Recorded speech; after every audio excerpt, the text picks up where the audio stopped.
What drives someone to leave everything behind, family, money, even identity, to disappear into the wilderness?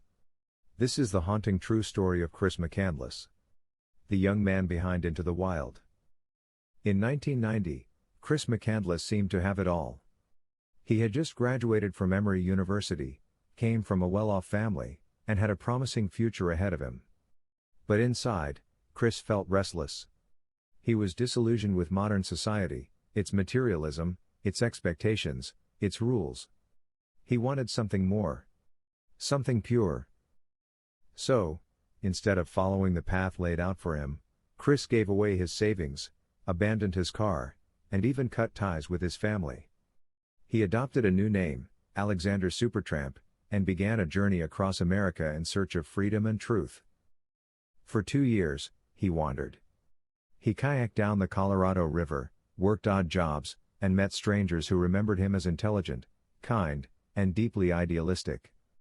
But his ultimate goal was Alaska. To Chris, the Alaskan wilderness represented the raw, untamed life he longed for, complete independence from society. In April 1992, Chris hitchhiked to the Stampede Trail near Denali National Park. Carrying only a backpack, a rifle, a few books, and a small amount of food, he hiked deep into the wilderness. There, he found an abandoned bus, an old Fairbanks City Transit vehicle, that would become both his shelter and his grave.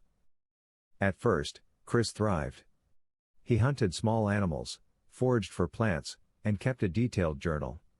He wrote about the beauty of nature, the joy of solitude, and his desire to live authentically.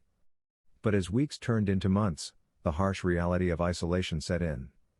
Food was scarce. His health began to decline. By July, Chris decided it was time to leave.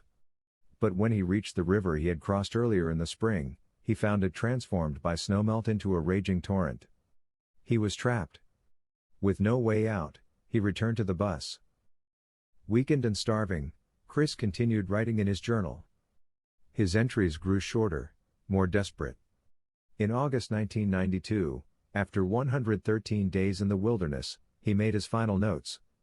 Not long after, he died, alone, at just 24 years old. A group of hunters discovered his body weeks later, along with his journal and final photographs. His death sparked controversy. Some saw him as reckless, unprepared, and naive. Others viewed him as a modern Thoreau, a seeker of truth who paid the ultimate price for chasing freedom. His story gained worldwide attention through Jon Krakauer's book Into the Wild and later, the film adaptation.